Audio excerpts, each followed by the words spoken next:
don't think we talk enough about intersectionality. And what I mean by intersectionality is that a lot of the time as creators we talk about our own situation, but we don't talk about the fact that there are multiple variables that can increase or decrease the effect of a disability like autism or ADHD. For example, the fact that I am a white woman means that I have less likelihood of getting diagnosed than a white man would. But if I were to be a person of color, it would have been even harder than it is for me as a white woman.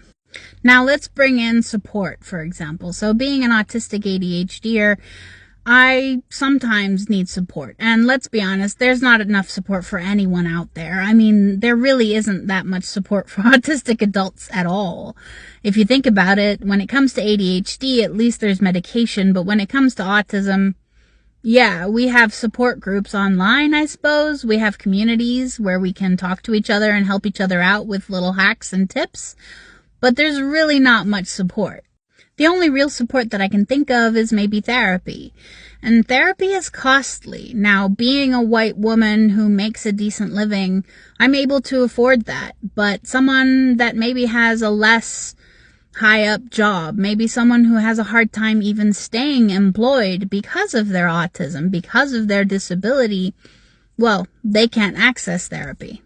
So although I make a lot of content about what it's like being a level 1 autistic ADHDer, I am very privileged, and we must not forget that.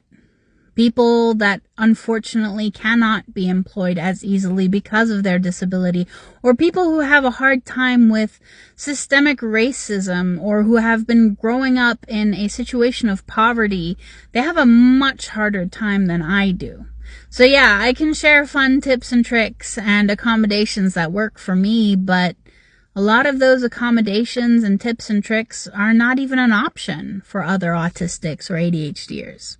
So I would ask of other creators to please keep in mind that not everyone has the same means or the same options, because I see a lot of tips and tricks on here that are very expensive, or accommodations that are just inaccessible to most of us, and please don't forget that.